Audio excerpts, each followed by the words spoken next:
വാസു, ഇത്ര പെട്ടെന്ന് പണം കിട്ടുമെന്ന് ഞാൻ കരുതിയതേ ഇല്ല. ഞാനും. എനിക്ക് മുമ്പൊരു ലോൺ വേണ്ടി വന്നപ്പോ 3 ദിവസം നടത്തിച്ചതാ ഇതേ മാനേജർ. ആണോ? ആ. വാസു ഒരു ഉപകാരം ചെയ്യണം. ഈ പൈസ ഞാൻ വീട്ടിലേക്ക് കൊണ്ടുപോയാൽ ശരിയാവില്ല. വാസു ഇത് എവിടെയെങ്കിലും സുരക്ഷിതമായിട്ട് വയ്ക്കും. അത് കൊള്ളാം. സ്വന്തം വീടിനേക്കാൾ സുരക്ഷിതമായി മറ്റേത് സ്ഥലം ഉള്ള ശിവേട്ട? എല്ലാം അറിയുന്ന നീ ഇങ്ങനെ പറഞ്ഞാൽ എങ്ങനെയാ വാസു? പത്മിനി അവിടെ ഉള്ള കാര്യം നീ മറന്നു. 10 ലക്ഷത്തെ ആവിയാക്കി അന്തരീക്ഷത്തിൽ പറത്താൻ അവക്ക് ഒരൊറ്റ നോട്ടം മതി. നീ ഇത് വയ്ക്കേ. ഡ്രസ് എടുക്കാൻ തുണിക്കടയിലേക്ക് പോകുമ്പോ 8 ലക്ഷം കയ്യിൽ വെക്കാം. ബാക്കി 2 നീ സൂക്ഷിച്ചാ മതി. ആവശ്യം വരുമ്പോ ചോദിക്കാം. വാ.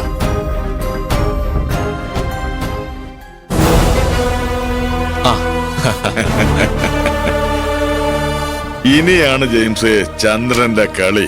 കളിയാണ് എന്നെ കൂടെ വിളിച്ചേക്കണേ. പിന്നെ വിളിക്കായിരിക്കും. ഒരു വാട്ടർ ക്യാൻ സപ്ലയറും മോളും ജീവനും മാനത്തിനും വേണ്ടി ആലമുറയിട്ട് കരയുന്നത് കാണാൻ എന്റെ കൂടെ ജെയിംസും വേണം. ഇങ്ങനെ ഒരു നിലവിളി നീ നിന്റെ ജീവിതത്തിൽ കണ്ടിട്ടുണ്ടാവില്ല.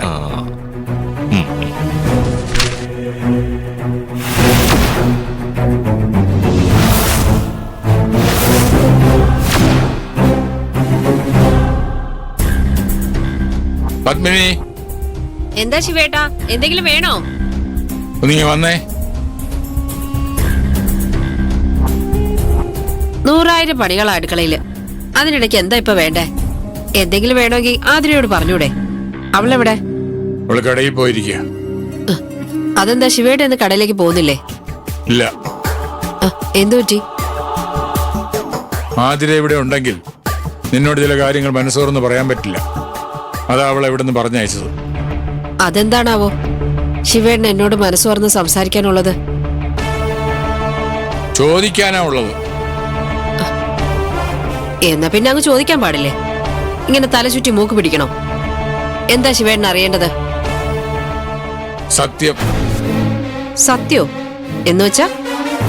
പത്മിനി, നമ്മൾ തമ്മിൽ വിവാഹിതരായിട്ട് 10-20 വർഷമായി. നീ എന്നോട് പലപ്പോഴും സത്യവും പറഞ്ഞിട്ടുണ്ട്, കളവും പറഞ്ഞിട്ടുണ്ട്. അതിൽ ചില കളവുകളൊക്കെ ഞാൻ വിശ്വസിച്ചു പോയിട്ടുമുണ്ട്. ദേ പിന്നെയും തുടങ്ങി തല ചുറ്റി മൂക്ക് പിടിക്കാൻ. അതെ, എനിക്ക് അടുക്കളയിൽ ഒരുപാട് ജോലിയുണ്ട്, ഞാൻ പോവാ. അതെ,